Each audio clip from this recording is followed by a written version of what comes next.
We are on the ground, literally. Kamusta ka na? Huwag natin bilisan, baka mahulog yung cameraman natin. How does it feel? Pressing the flesh, navigating the alleys, talking to people. Alam mo, maganda talaga kasi nakikilala natin lahat ng ating mga kababayan.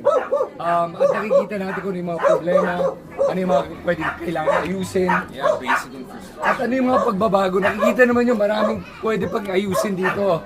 At ipagbago sa ating mga kapitbahay. Marami tayong naghihirap ng mga kababayan, kailangan natin tulungan. Kaya ito yung ating pagkakataon para gawin nyo.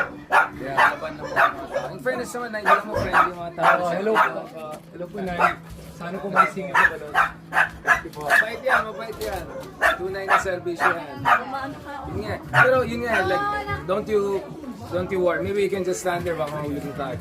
Don't you worry na baka minsan mag-isip ka lang tao. Marami nila narinig yan. So how do you make sure na you come up as sincere? Sinasabi ko kasi, susubukan ko.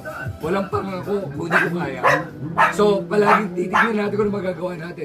Pinapakita ko ng trabaho ng konsyal kung ano ba yung kakayahan at kapangyarihan. Kasi konsyal pa lang naman eh. Yeah. Hindi mo mapapalitan lahat. Pero kahit pa paano, dahan-dahan. I mean, yan nagsimula si Vito Soto. Yun. Consal. So ganun din. Sana magawa natin yun. Yeah, God willing. Yeah. Grabe, no? So everyday mo ginagawa mo, pare? Halos everyday. Grabe. Yeah, twice a day. No, I feel lean down.